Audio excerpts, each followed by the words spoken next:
Bueno, se habrán enterado que hay una reunión en Budapest, en Hungría, que la comentarios varias veces, comentamos inclusive por qué Hungría, y ayer estaba, es más, comentamos que un agente de inteligencia ruso le recomendaba públicamente a Putin no asistir a esa cumbre porque consideraba que básicamente esto podía ser una trampa porque había ruidos entre los servicios de inteligencia británicos con la idea de que, bueno, hacer un atentado o hacer algo en contra de Vladimir Putin, ¿no?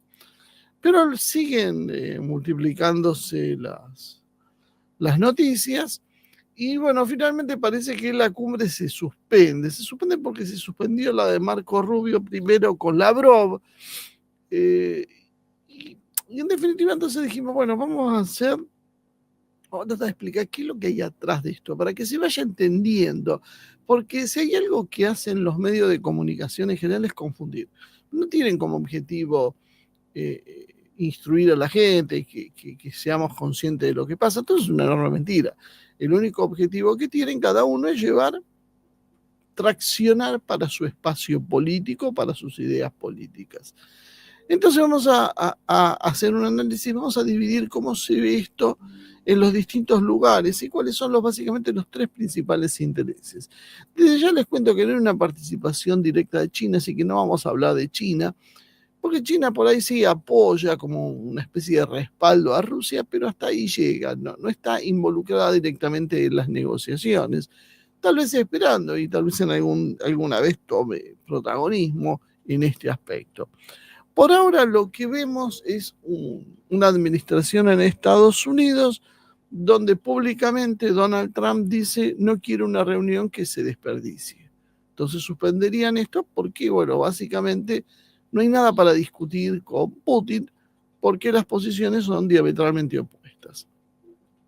Se empieza a instalar entonces la idea de que no hay condiciones para un avance real hacia el alto al fuego.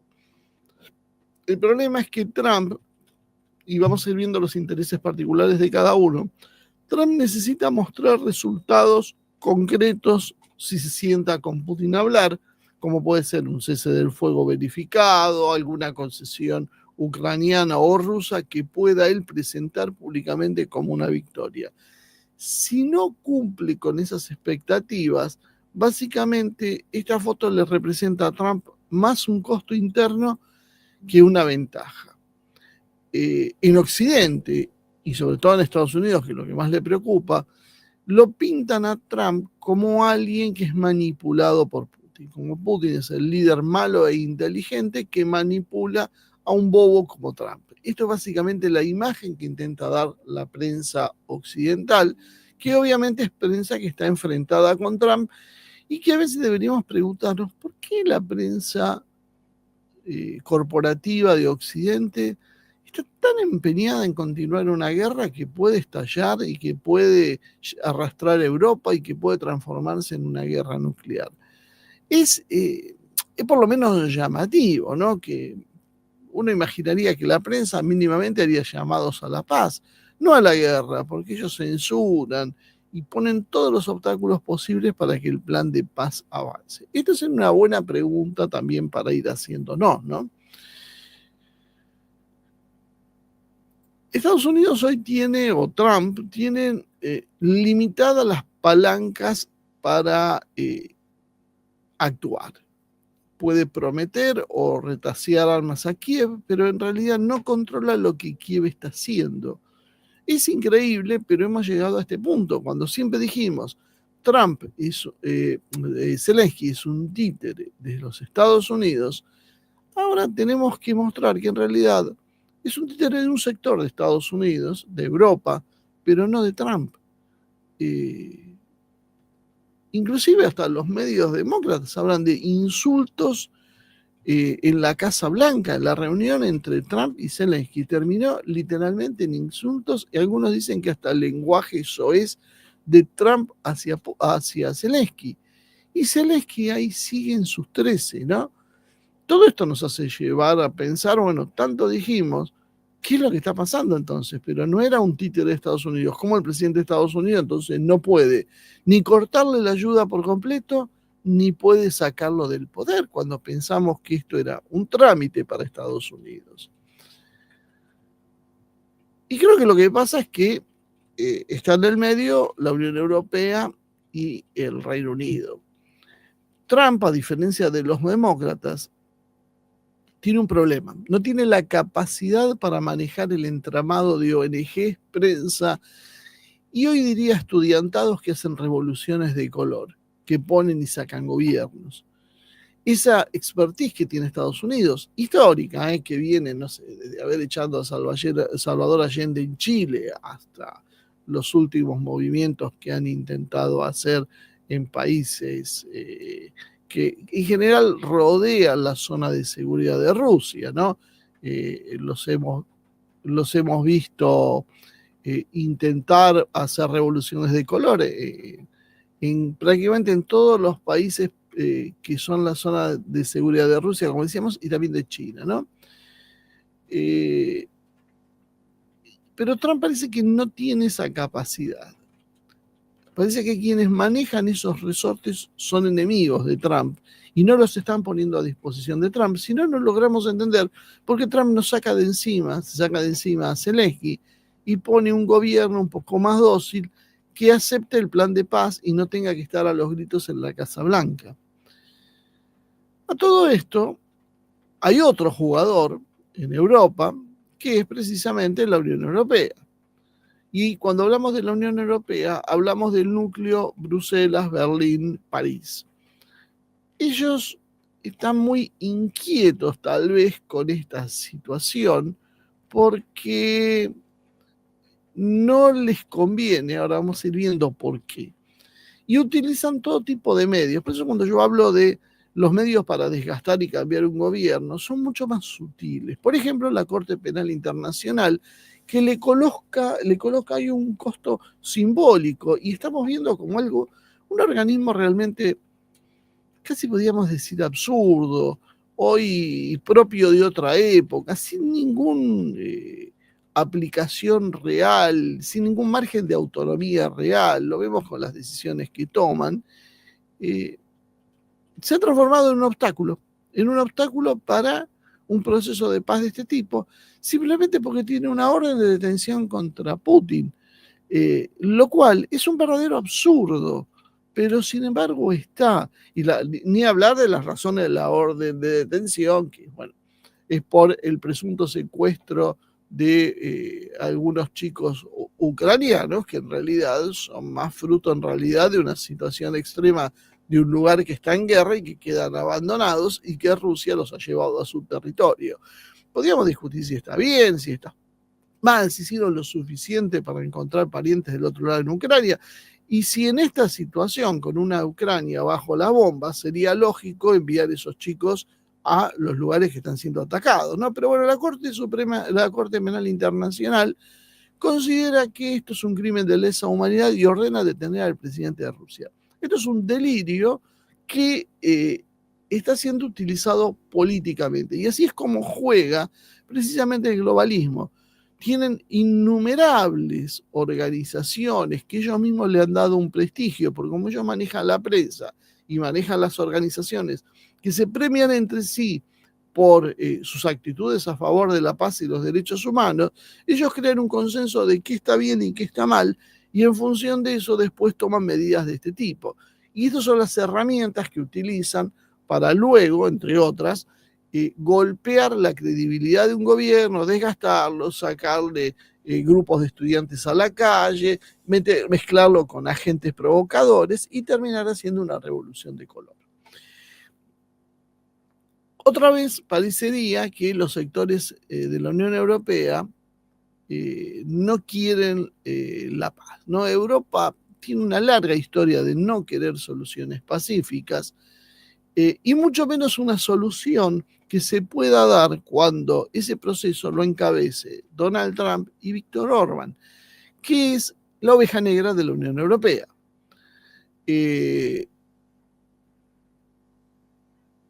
La verdad es que un alto al fuego en la línea actual un intercambio de prisioneros, devolución de niños, garantías a Kiev, vía rápida a Europa y un alivio gradual de las sanciones es lo que ofrece la Unión Europea. Pero esto no es una paz real, es una paz administrada, que en realidad lo que hace es legalizar la ayuda a Ucrania, ancla a Ucrania en Occidente, pero no resuelve lo esencial del problema. La Unión Europea ya giró hacia un modelo de defensa y rearme de base industrial, y una paz que congele la guerra sin resolver el conflicto estratégico, básicamente los dejaría en una mala posición para esta agenda que absurdamente la Unión Europea ha decidido y que ha generado muchas fricciones internas. Por ejemplo, Hungría con Orbán propone una mesa de negociación, Eslovaquia pide compensaciones, que es el otro país díscolo, porque no acepta este plan europeo, y ahora apareció un tercero en discordia que nadie tenía en cuenta, que es Bélgica. Porque el problema que tienen los belgas es que dicen,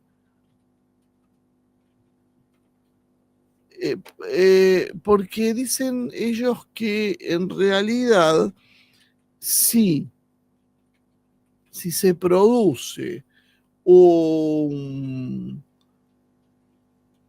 si se produce un bloqueo, como se produjo en realidad, de los bienes rusos confiscados por la Unión Europea y esos bienes luego se entregan a Ucrania, están hablando de entregarle 140.000 millones de dólares a Ucrania para su esfuerzo militar, que tampoco los europeos se ponen de acuerdo en qué hace con esos 140.000 millones de dólares. Unos dicen para comprar armas a Estados Unidos y misiles Tomahawks, otros, los franceses, dicen no, esto sí tiene que gastar en armas europeas. Hay otros como los suecos que dicen no, que decidan los ucranianos en qué necesitan gastarlo. Pero eso es plata rusa, eso es plata que le confiscaron a Rusia y lo que hay que tener en cuenta es que Rusia está haciendo demandas en los tribunales internacionales y esto es político, olvidémonos del derecho, acá no existe ningún derecho, esto va a ser político. Si Rusia pierde la guerra va a perder ese dinero, pero si Rusia gana la guerra, ese dinero tiene que ser devuelto a Rusia con los intereses. Bueno, ¿quién quedó en el medio de esta historia? Bélgica, que es el que se está haciendo cargo de las presiones europeas que le dicen ustedes congelen eso y ahora le están diciendo hay que entregarle 140.000 millones de dólares a Ucrania. Los belgas van a tener que hacerse cargo de esta cuenta si Rusia gana la guerra. Y los belgas, todo muy bien con el apoyo a la OTAN y la actitud europea, pero la verdad es que están haciendo números y se está dando cuenta que la posibilidad de que Rusia termine imponiéndose es alta y que después le van a llover las demandas internacionales y va a haber que afrontar eso. Y esos 140.000 millones de dólares van a crecer y lo van a tener que pagar de su bolsillo los belgas. Entonces los belgas se están poniendo díscolos también con este tema, porque no quieren ser el pato de la boda, por más que la resolución la tome la Unión Europea, ellos suponen que las demandas van a ser contra el Estado belga.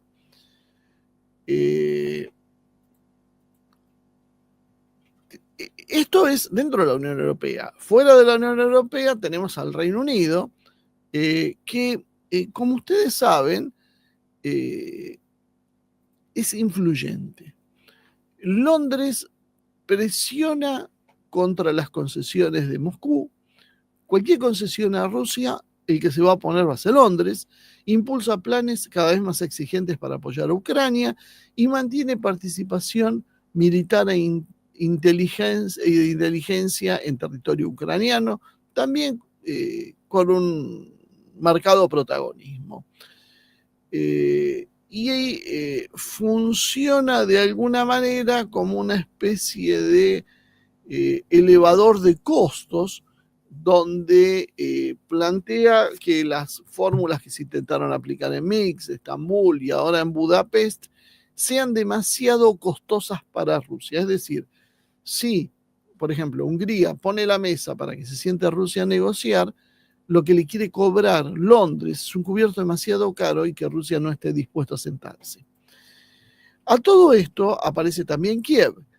Kiev tiene sus propios intereses. El primero es sobrevivir políticamente.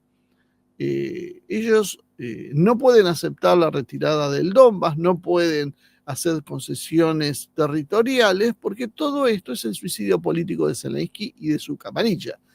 Evidentemente, si hay algo que están sobrando en Ucrania, son enemigos de Zelensky.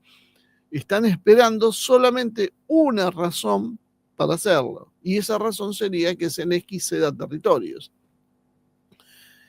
La idea de Kiev es, como máximo, proponer un cese del alto el fuego en las líneas actuales, pero no reconocer esos territorios como perdidos, quedarse con las garantías occidentales, es decir, cuando tiene frentes tan tensos como están pasando ahora en Kupiansk o en Pokrovsk, donde las fuerzas rusas están derrumbando ahora sí el último bastión del Donbass, y después de eso la próxima frontera sería el Dnieper, y cruzar tal vez el Dnieper. O sea, si esto se empieza a notar que se desmoronan las fuerzas ucranianas, de esta manera, ¿qué haría? Congelaría los territorios, congelaría el colapso que se está dando, lo detendría, lo frisaría, y tendría tiempo para que rearmarse con una expectativa y un apoyo de la OTAN, de la Unión Europea e hipotéticamente de Estados Unidos. Por otro lado, bueno, está Rusia. Rusia tiene otras razones y tiene otras lecturas. Rusia dice, primero, que la reunión de Budapest en realidad no está cancelada. Moscú denunció tergiversación mediática y dice que los preparativos siguen, pero que persigue una campaña occidental que intenta dinamitar la cumbre. Probablemente lo consigan, y la intención rusa será presentar esto no como una cancelación, sino como una postergación. Total, nunca se puso una fecha definitiva. El problema que tiene Rusia es que considera absolutamente inaceptables las bases que le propone Occidente, sobre todo las que propone Europa, porque recordemos que hay dos occidentes. Ahora apareció un plan de paz de 12 puntos europeo, que no es más de lo mismo, es lo que ya está absolutamente señalado como fracaso. Hay borradores occidentales que no incluyen la desmilitarización y la desnazificación, los dos objetivos primarios de Rusia.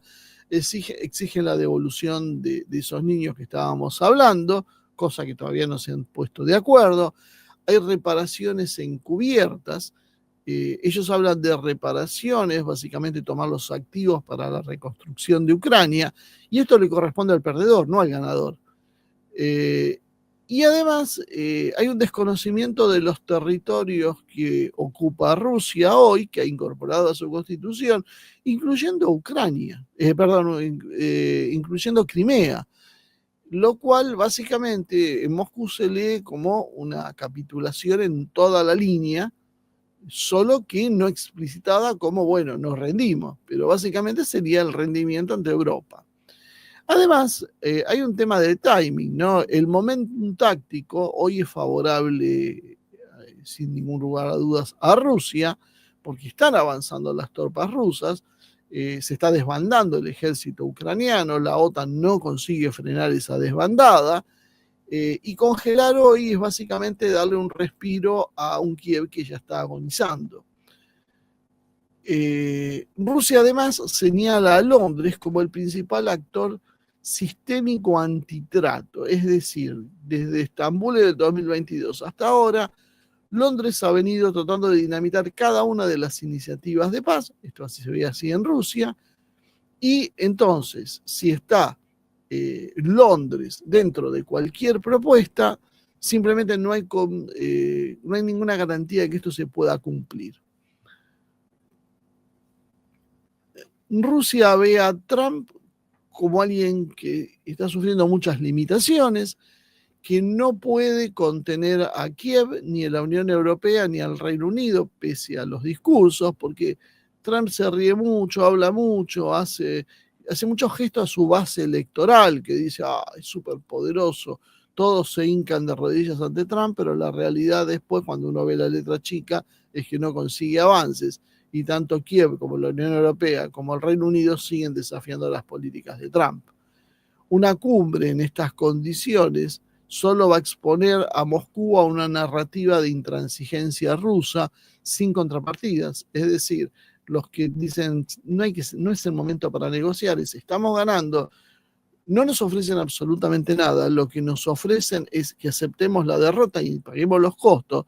Esto no lo podemos aceptar, entonces ¿para qué sentarnos a negociar si después la prensa de Occidente va a decir que la intransigencia rusa es la responsable? Los jugadores, podríamos decir, que tienen la capacidad de vetar el proceso de paz, de obstaculizarlo, son entonces Kiev, precisamente por la cuestión de la supervivencia de su sistema de gobierno, Londres, por la doctrina de máxima presión que está utilizando, y Bruselas porque utiliza una visión jurídico-económica que condiciona todo a términos de la Unión Europea. Una cuestión más, anuncian el 20º paquete, esta vez duro, en serio, según nos dicen, cada paquete es extremadamente duro.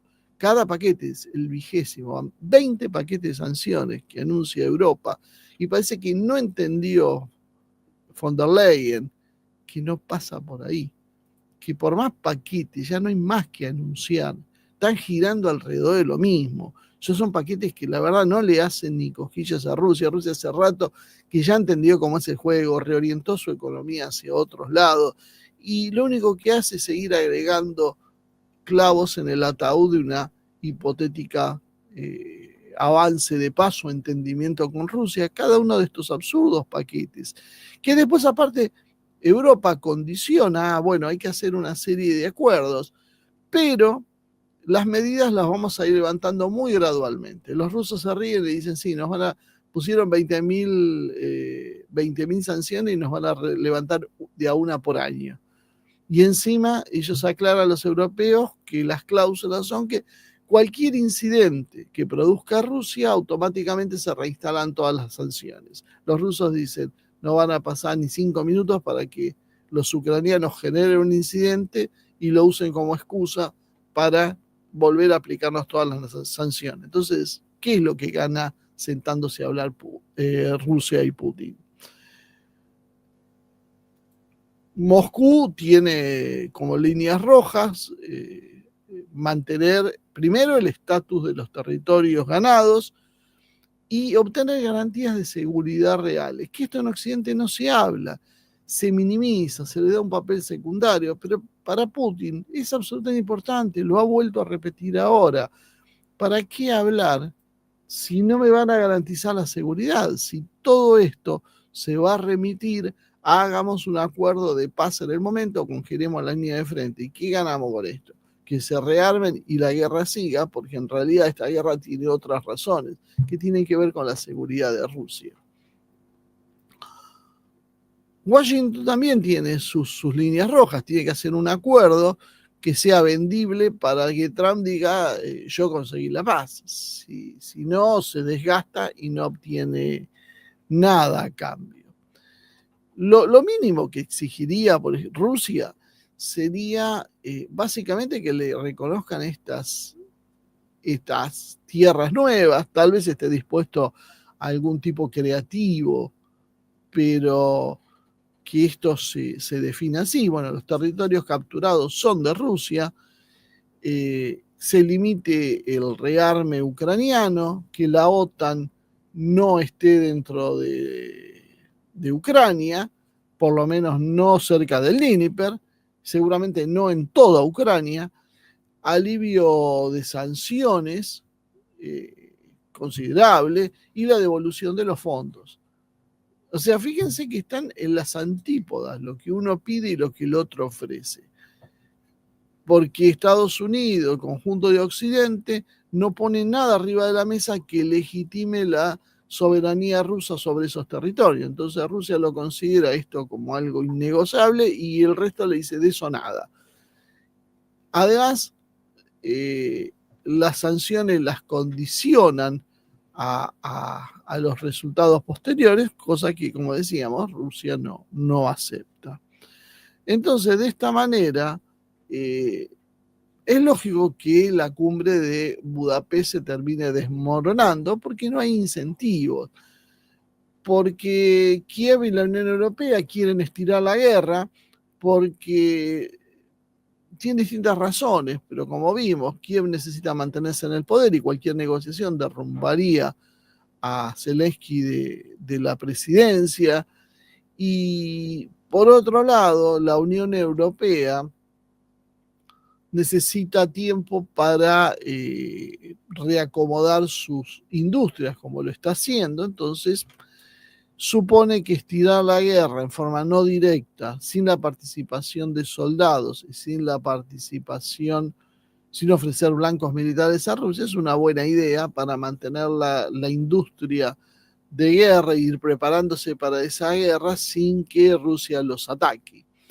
Moscú, por otro lado, cree que si el tiempo se dilata lo favorece porque están avanzando en el frente y porque el congelamiento en realidad lo que hace es perjudicar el rearme de la OTAN en Ucrania. Trump necesita hechos que sean rápidos, que sean verificables y que se puede mostrar y tampoco los tiene. Entonces, acá la cuestión tiene que ver con algunas bases muy difíciles de solucionar para poder avanzar en el proceso de paz. Si la Unión Europea, en lugar de tratar de mejorar su situación geoestratégica con Rusia, tratando de recuperar el gas, por algo volaron en el Nord Stream, tratando de volver a funcionar en tándem con Rusia, si la Unión Europea no va por ese camino y va por el camino de girar alrededor de construir una industria de defensa y seguridad, bueno, es muy difícil que esto pueda avanzar, porque si estarían en una zona gris, peligrarían los consensos que está intentando imponer el Aladura. Los rusos están también reclamando sobre los activos congelados, que los europeos los quieren usar como garantía de seguridad para armar a Ucrania, y además de esta manera generar una dependencia política para que no haya una paz real. Es decir, fabrican con esto un justificativo a la guerra. Es como que le ponen un candado a la posibilidad de que se abra una puerta para la paz. Si simplemente vos le decomisaste 300 mil millones de dólares a Rusia y además los querés usar ahora en contra de Rusia. Moscú tampoco les acepta formatos que podíamos denominar como OTAN Light, que sería no entrar en la OTAN, pero participar en entrenamientos, en maniobras de interoperabilidad, de inteligencia. Moscú no quiere ese tipo de participación escondida y Occidente no puede retirarse porque básicamente si se retira está condenándose a entregarse en una futura reunión. Hay problemas también con las verificaciones, ¿no? Porque tras los acuerdos que se hicieron en Minsk, sobre todo en Minsk, pero también en Estambul, que después terminaron, se firmaron algunas cosas y después Occidente los tiró para atrás. Todos los acuerdos son papel mojado para Rusia. Necesita controles de verificación extremadamente confiables, y por ahora nadie ofrece nada en ese sentido. Entonces, la crisis esta de Budapest no es un hecho aislado, sino en realidad la consecuencia, y esto creo que es lo más importante, de dos posiciones que están irreconciliables, están en las veredas opuestas. Y esto es lo que puede derivar en una gran guerra, porque va pasando el tiempo y no se van aproximando posiciones, sino más bien se están alejando las posiciones. Moscú y Trump tienen algunos puntos más de coincidencia. Entienden, el pragmatismo de Trump hace que entiendan que la guerra en realidad en el plano militar está decidida. Ya está, la gana Rusia, por lo tanto hay que negociar los territorios con Rusia. Entonces ahí sí hay un punto para comenzar un diálogo. Habrá que discutir cuánto, cómo, de qué manera, pero hay un punto donde están de acuerdo. Los territorios los ganó Rusia, no se puede decir mucho más, ya está, se ganó por la fuerza. Londres y Bruselas no, funcionan con otra lógica, se montan en una ficción política diciendo que Ucrania todavía puede recuperarse y revertir la situación. Entonces, por lo tanto, no hay ninguna posibilidad de acuerdo, hay una disociación entre lo que sucede en el campo de batalla y el discurso político subsiguiente, que es lo que termina por impedir que exista un punto común, por no leer la realidad. Porque no es que a Trump le guste que Rusia haya conquistado eso. De última es una derrota de su país. Pero es un hecho objetivo, no se puede ir contra eso. Sin embargo, Europa no. Europa piensa en solo cómo humillar a Rusia. El plan europeo de paz que presentaron no es serio, no es una propuesta diplomática, es básicamente una forma de ingeniería de dominación encubierta que parte de tres premisas absolutamente falsas, que son las que hacen innegociable cualquier acercamiento con Rusia. Primero, exige que Rusia esté dispuesta a aceptar un cese el fuego sin consolidar sus logros territoriales. Es decir, Rusia hizo todo este esfuerzo de guerra, ganó todos estos territorios para luego entregárselos a quien derrotó. Que Rusia, además de eso, va a aceptar pagar reparaciones de guerra mediante entrega activos, mientras se produce la entrega de sus activos congelados. Y además que Rusia permitirá que Ucrania se rearme bajo las garantías occidentales y que entre en la Unión Europea y tal vez en la OTAN como si nada hubiera ocurrido. Estas tres propuestas son absolutamente inaceptables para Rusia. Si Rusia aceptaría esto, aceptaría una derrota, quedaría aislada, no tendría beneficios estratégicos, y Rusia básicamente vería como Ucrania se transforma en un protectorado de Bruselas que se financia además con los propios fondos rusos. Imagínense, esto es un terremoto que sería inaceptable en Rusia. Algunos dicen que esto sería la reedición del Tratado de Versalles, esta vez no contra Alemania, sino contra Rusia, con un agravante, que es que Rusia no perdió la guerra, la está ganando. Todo disfrazado con una estética humanitaria, pero que no cambiaría el hecho y que lo único que serviría, en realidad esta fórmula que propone Bruselas, es incubar un desastre aún mucho mayor, porque esto en el interior de Rusia es absolutamente inaceptable, y hacer un acuerdo de este tipo, que no lo va a aceptar Rusia, pero si lo aceptaría, sería una bomba que iba a estallar dentro de Rusia, y que ojo Europa con lo que pide, porque los deseos se les pueden volver realidad, y puede, si pasara algo así, puede ceder el poder Putin y aparecer un líder mucho más nacionalista y mucho más duro que Rusia, que no le tiembre el pulso para tomar algunas decisiones que a Europa no le gustarían en materia militar. Entonces, Londres y Bruselas se han transformado en una especie de guardianes del conflicto. Londres cumple ese papel histórico que han tenido, que es la de mantener el equilibrio continental generando guerras por delegación, guerras proxy. Saboteó Estambul en el 2022, ¿se acuerdan?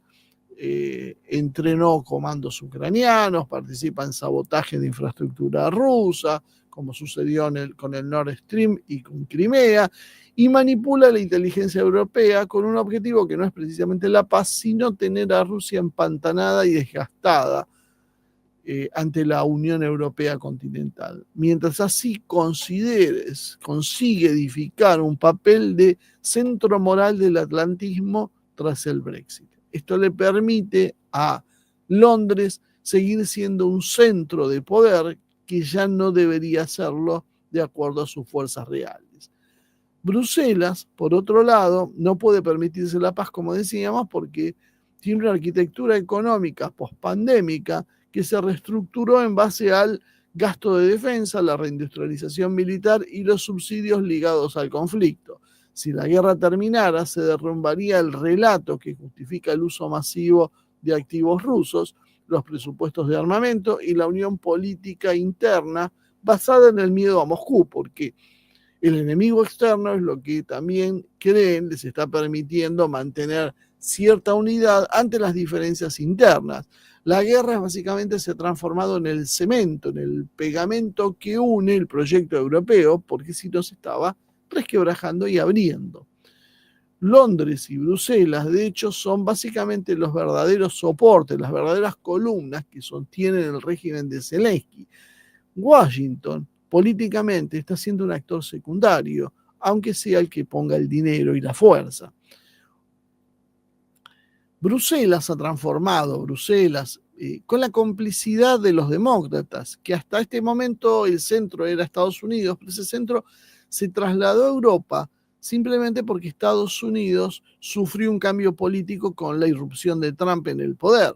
Pero en cuanto Trump desaparezca del poder, va a volver a conformarse ese centro. Por eso los sectores de las élites liberales de Occidente siguen en contacto con Bruselas y hoy trasladaron sus cuarteles generales allí. En esto, Zelensky dejó de ser un proyecto nacional y se transformó en un engranaje de una política occidental donde Zelensky se ha quedado sin margen de maniobra, no puede aceptar el alto el fuego, no puede hacer cesiones territoriales, la presión interna y externa se lo impedirían. Y solo le queda prolongar la guerra al costo de seguir destruyendo su país y matando a su juventud y no tanto, porque están combatiendo gente de cualquier edad en Ucrania, para poder seguir manteniendo ese papel de proxy que quiere Bruselas y Londres, y que es lo único que les interesa. Y eso es lo único que hace que lo mantengan a Zelensky en el poder. El plan de paz europeo entonces no busca salvar a Ucrania, sino sostener la guerra, pero sin la presencia ni de soldados europeos, ni de blancos europeos para Rusia, porque Rusia por ahora combate dentro de Ucrania. Entonces las armas europeas que se fabrican, lo que se idean, los centros de comando y demás, fronteras fuera de Ucrania, están por ahora siendo respetados de Rusia, y esa es la ambición de Europa. Luchar sin que te golpeen la retaguardia. En ese esquema, Kiev es un fusible que podía ser reemplazable, pero lo esencial para Bruselas y para Londres es que no gane Moscú. No pueden permitir que Rusia gane. Lo dijo Borrell. Rusia tiene que ser derrotada militarmente. Este es el sentido de todo lo que está pasando. Si para que esto se produzca desaparece el propio Estado ucraniano y hay decenas de millones de muertos en Ucrania, es un costo que les parece accesible, que se va a pagar, porque el objetivo va por ese lado.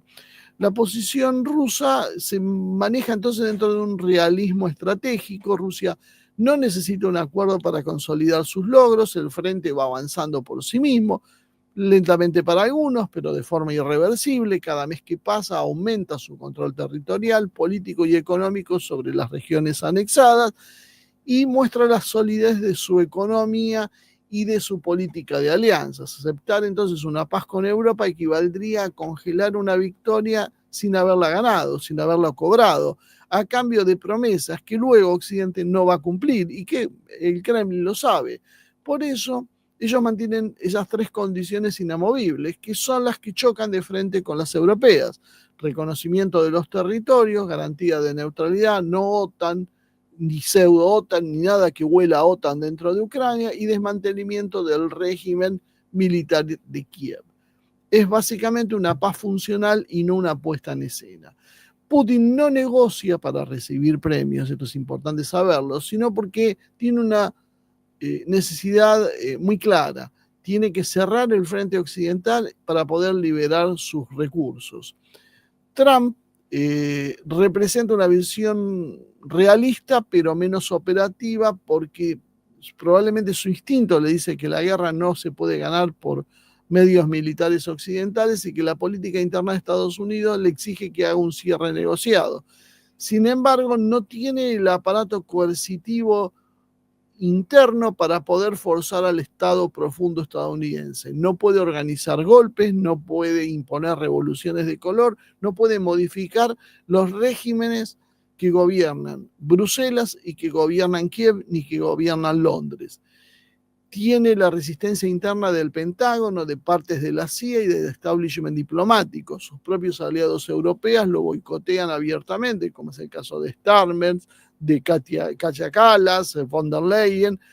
Trump, en definitiva, es un actor que tiene una voluntad de negociar, pero no tiene instrumentos para imponer esa voluntad, ¿no?